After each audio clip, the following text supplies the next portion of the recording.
নমস্কার বন্ধুরা, কেমন আছেন সবাই? আশা করি সবাই ভালো আছেন। অনেক রকম তো পায়েস খেয়েছেন, তাই না বন্ধুরা? নুডলসের পায়েস কি খেয়েছেন কখনো? যদি না খেয়ে থাকে তাহলে আমার রেসিপিটা ফলো করে একবার হলেও ট্রাই করে দেখিয়েন। অনেক মজার হয় এই নুডলসের পায়েসটা। চলুন তাহলে দেখে নেওয়া যাক এই মজাদার রেসিপিটা আমি কিভাবে বানালাম। মজাদার পায়েসটা বানাবো বলে আমি এখানে কোকোলা নুডলস নিয়েছি। এখান থেকে 2টা পিস নিলেই আজকের রেসিপিটা হয়ে যাবে। আপনারা যে কোনো ব্র্যান্ডের এরকম নুডলস নিলেই চলবে।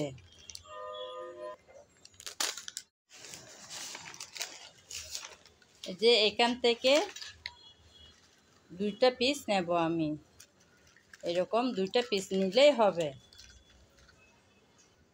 এরকম 2টা নিলাম। এখন এগুলোকে ছোট ছোট টুকরা করে আমি ভেঙে নেব। একদম এরকম ছোট ছোট টুকরা করে ভাঙব।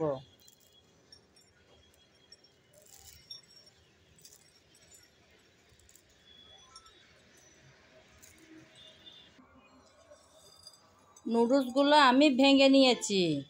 এখন রেসিপিটা বসানোর পালা। আমি এরকম ছোট ছোট সাইজ করে ভাঙলাম। পায়েসটা বসাবো বলে চুলায় একটা প্যান বসিয়ে তাতে কিছুটা পরিমাণ ঘি দিয়ে দিলাম। এখন দিয়ে দেব এলাচ আর দারুচিনি, সঙ্গে একটা তেজপাতা ছিঁড়ে দিয়ে দিলাম। হালকা করে নেড়ে চেড়ে নিলাম। সুন্দর একটা সুগন্ধ ছড়াচ্ছে। এখন দিয়ে দেব আগে থেকে ছোট করে ভেঙে রাখা নুডলসগুলো দিয়ে আমি নেড়ে চেড়ে হালকা করে ভেজে নেব। কিছুক্ষণ নেড়ে চেড়ে ভেজে নিলাম। এখন দিয়ে দেব কিশমিশ আর কাজু বাদাম।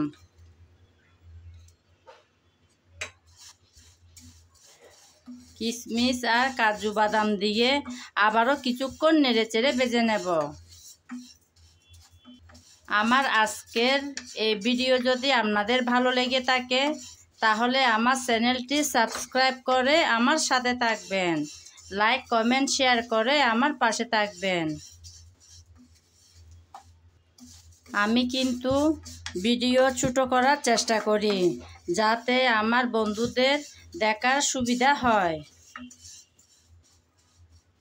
কিছুক্ষণ তো নেড়ে চেড়ে ভেজে নিলাম।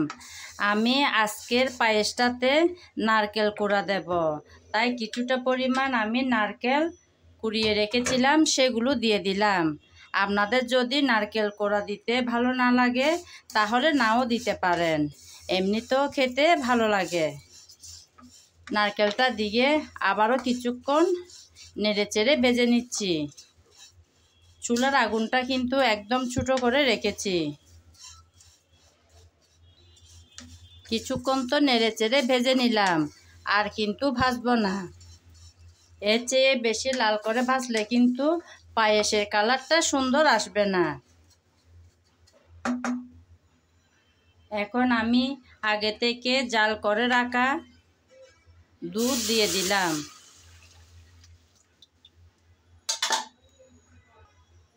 এখন দিলাম সামান্য পরিমাণে লবণ। আমার মনে হয় মিষ্টি কোনো আইটেমে সামান্য লবণ দিলে তার স্বাদটা ভীষণ ভালো আসে।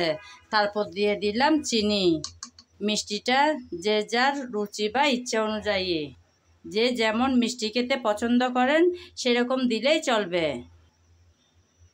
দুধগুলো দিয়ে হালকা করে একবার নেড়েচেড়ে দিতে হবে, না হলে নিচে লেগে যাওয়ার সম্ভাবনা থাকতে পারে।